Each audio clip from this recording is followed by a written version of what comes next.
இப்போ பொருளாதாரத்துல ரொம்பவே முக்கியமான ஒரு விஷயம் நடந்துட்டு இருக்கு.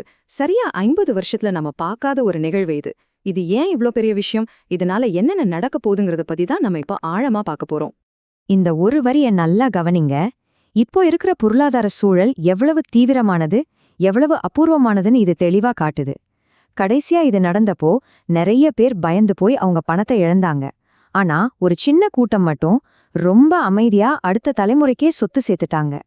நாம பேசிட்டு இருக்கிற இந்த நிலைமைக்கு பேரு தான் ஸ்டாக்ஃப்ளேஷன். இது ஒரு பயங்கரமான பொறி மாதிரி. ஏன்னா இதுல ஒரு பிரச்சனையை சரி பண்ண போனா இன்னொன்னு இன்னும் மோசமாயிடும். உதாரணத்துக்கு, பொருளாதாரத்தை சரி பண்ண வட்டி விகிதத்தை குறைச்சா விலைவாசி இன்னும் ராக்கெட் வேகத்துல ஏறும். சரி, விலைவாசியை கட்டுப்படுத்த வட்டி விகிதத்தை ஏத்துனா பொருளாதாரம் மொத்தமா முடங்கி வேலை இழப்பு அதிகமாகும். 2026ல என்ன நடக்குதுன்னு முழுசா புரிஞ்சுக்க நாம முதல்ல ஒரு டைம் டிராவல் பண்ணணும். சரியா 50 வருஷம் பின்னாடி, அதாவது 1970ஸ்க்கு போகலாம். இந்த ஸ்லைட்ல ரொம்ப சுவாரஸ்யமான விஷயம் என்னன்னா, 1970கள்ல இந்த பிரச்சனை எப்படி படிப்படியா உருவானுச்சுன்னு பாருங்க. முதல்ல 1971ல அமெரிக்க டாலருக்கும் தங்கத்துக்கும் இருந்த தொடர்பு துண்டிக்கப்பட்டது. அதனால அரசாங்கம் இஷ்டத்துக்கு பணத்தை அச்சிட ஆரம்பிச்சுது. இரண்டாவதா 1973ல ஓபெக் நாடுகள் எண்ணெய் தடைய விதிச்சதும் பெட்ரோல் விலை ஒரே ராத்திரியில 4 மடங்கு ஏறிடுச்சு. இந்த 2 விஷயமும் சேர்ந்து பணவீக்கத்தை எங்கேயோ கொண்டு போயிடுச்சு. அதை சமாளிக்க முடியாம ஃபெடரல் ரிசர்வ் வட்டி விகிதத்தை 20% வரை உயர்த்த வேண்டிய கட்டாயம் ஏற்பட்டுச்சு. அது பொருளாதாரத்தையே மந்த நிலைக்கு தள்ளிடுச்சு. சரி, இப்போ நிகழ்காலத்துக்கு வருவோம். 1970கள்ல இருந்த அதே காரணிகள் இப்போ எப்படி திரும்பவும் உருவாகிருக்குன்னு பார்க்கலாம் வாங்க. முதல் ஒற்றுமை அளவுக்கு அதிகமான பண அச்சிடல். 1970கள்ல தங்கத் தரத்திலிருந்து விலகுனதுனால செலவுகள் அதிகமாச்சு.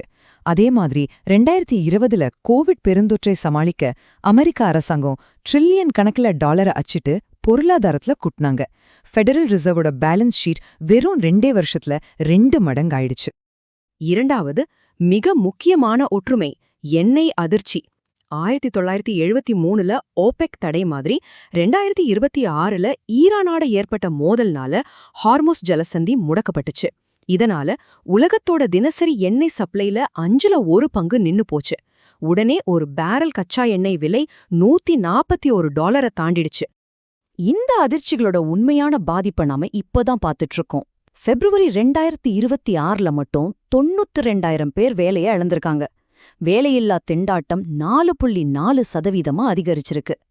அதே நேரத்துல விலைவாசி உயர்வு மத்திய வங்கியோட இலக்கை விட ரொம்ப அதிகமா 3% இருக்கு.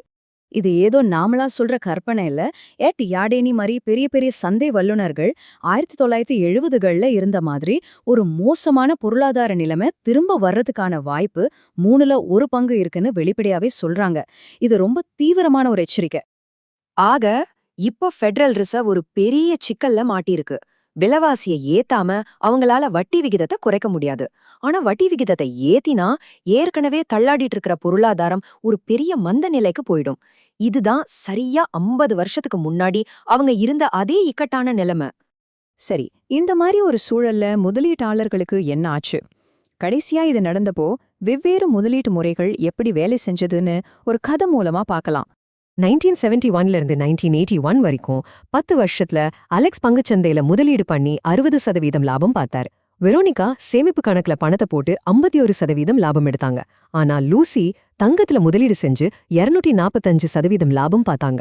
முதல் பார்வையில தங்கம் தான் பெரிய வெற்றியாளர் மாதிரி தெரியும். ஆனா அந்த 10 வருஷத்துல விலைவாசி மட்டுமே 124% ஏறி இருந்தது. அப்படின்னா தங்கம் மட்டும்தான் விலைவாசியை விட அதிக வருமானம் கொடுத்திருக்கு. ஆனா இங்கதான் கதையில ஒரு பெரிய ட்விஸ்ட். அடுத்த ஸ்லைட பாருங்க.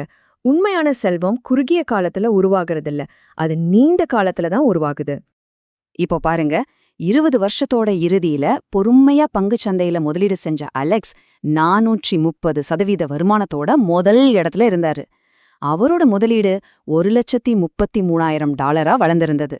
ஆனா 10 வருஷத்துல வெற்றியாளரா இருந்த தங்கம் 20 வருஷம் கழிச்சு கடைசி இடத்துக்கு தள்ளப்பட்டுச்சு. லூசியோட வருமானம் வெறும் 100% தான். இதுல இருந்து நாம கத்துக்கிற பாடம் என்ன? தங்கம் ஒரு அச்சச்சொத்து. அதாவது மக்களுக்கு போர் மேலேயோ விலைவாசி மேலேயோ பயம் வரும்போது அதோட மதிப்பு ஏறும். ஆனா அந்த பயம் போனதும் அதோட மதிப்பும் குறைஞ்சிடும். தங்கம் ஒரு கம்பெனி மாதிரி நீண்ட காலத்துக்கு எந்த உற்பத்தி மதிப்பையும் உருவாக்காது. இப்போ இருக்கிற நிலைமை 1970கள் மாதிரி இருந்தாலும் சில முக்கியமான வித்தியாசங்கள் இருக்கு. இன்னைக்கு நம்மகிட்ட செயற்கை நுண்ணறிவு அதாவது ஏஐ இருக்கு. உலகளாவிய சப்ளை செயின் எல்லாம் மறுசீரமைக்கப்படுது. செமிகண்டக்டர்ஸ், சில முக்கியமான கனிமங்களுக்கு பெரிய பற்றாக்குறை இருக்கு. அதனால 1970களோட முதலீட்டு முறைய அப்படியே இன்னைக்கு பயன்படுத்த முடியாது. அப்போ இன்னைய சூழலுக்கு என்னதான் முதலீட்டு உத்திகள், புத்திசாலியான முதலீட்டாளர்கள் அவங்க பணத்தை எங்க முதலீடு செய்றாங்கன்னு இப்ப பார்க்கலாம். சிட்டி வெல்த், கோல்ட்மன் சாக்ஸ் மாதிரி பெரிய நிறுவனங்களோட ரிப்போர்ட் படி பணம் இப்போ 4 முக்கியமான துறைகளை நோக்கி போகுது. 1 எரிசக்தி, 2 பாதுகாப்பு, 3 ஏஐக்கு தேவையான அடிப்படை உள்கட்டமைப்பு, 4 மத்த பௌதிக சொத்துக்கள். இந்த சார்ட் ஒரு தெளிவான விஷயத்த சொல்லுது. 2022ல எண்ணெய் விலை ஏறினப்போ பொதுவான பங்குச்சந்தை 18% சரிஞ்சது. ஆனா எரிசக்தி துறை மட்டும் 65% வளர்ச்சி அடைஞ்சது. எண்ணெய் விலை அதிகமா இருக்கும்போது எண்ணெய் கம்பெனிகள் பெரிய லாபம் பாக்குறாங்க. இதுதான் முதல் பாடம். 2வது ஏஐ துறை. ஆனா இங்க சாஃப்ட்வேரை விட அதுக்கு தேவையான பௌதீக உள்கட்டமைப்புல தான் கவனம் செலுத்தப்படுது. எந்த ஏஐ கம்பெனி ஜெயிச்சாலும் அவங்க எல்லாருக்குமே டேட்டா சென்டர்ஸ், மின்சாரம், காப்பர், மத்த கனிமங்கள் தேவைப்படும். தங்கவேட்டையின் போது மண்வெட்டியையும் கோடரியையும் வித்தவங்க லாபம் பார்த்த மாதிரி ஏஐக்கு தேவையான இந்த பொருட்களை கொடுக்கிற கம்பெனிகள் லாபம் சம்பாதிப்பாங்க. இந்த நிபுணரோட கருத்து மொத்த போக்கையும் உறுதிப்படுத்துது. கடந்த 15 வருஷமா சாஃப்ட்வேர் கம்பெனிகளோட ஆதிக்கம் தான் அதிகமா இருந்தது. ஆனா இனி வர காலம் எரிசக்தி, காப்பர், ஸ்டீல் மாதிரியான பௌதிக பொருளாதாரத்தோட காலமா இருக்கலாம். 1970கள்ல இருந்து நாம கத்துக்க வேண்டிய மிக முக்கியமான பாடம் இதுதான். பணத்தை பேங்க்ல பத்திரமா வச்சிருக்கோன்னு நினைக்கிறது பெரிய தப்பு. விலைவாசி உயர்வு உங்க பணத்தோட மதிப்பை கொஞ்சம் கொஞ்சமா அரிச்சிடும். விலைவாசிய ஜெயிக்க முடியாத எந்த பாதுகாப்பும் உண்மையான பாதுகாப்பே இல்ல. சுருக்கமா சொல்லணும்னா வரலாறு நமக்கு வழிகாட்டுது. ஆனா ஒவ்வொரு தடவையும் சூழல்கள் கொஞ்சம் வித்தியாசமா இருக்கும். பிரச்சனை எல்லாருக்கும் தெரிய வர்ற வரைக்கும் காத்திருக்காதீங்க. இன்னைக்கு உலகத்துல எரிசக்தி, பாதுகாப்பு, ஏஐ, உள்கட்டமைப்பு மாதிரியான பௌதிக தேவைகளை சரி செய்யற துறைகள்ல கவனம் செலுத்துங்க. முன்கூட்டியே தயாராகிறது பயப்படுறதை விட புத்திசாலித்தனம். கடந்த 50 வருஷமா நாம பின்பற்றி வந்த பொருளாதார விதிகள் எல்லாம் இப்போ நம்ம கண் முன்னாடியே மாறிட்டு இருக்கு. இந்த புதிய யதார்த்தத்துக்கு உங்க முதலீட்டு திட்டங்கள் தயாரா இருக்கான்னு உங்களையே நீங்க கேட்டுக்கோங்க.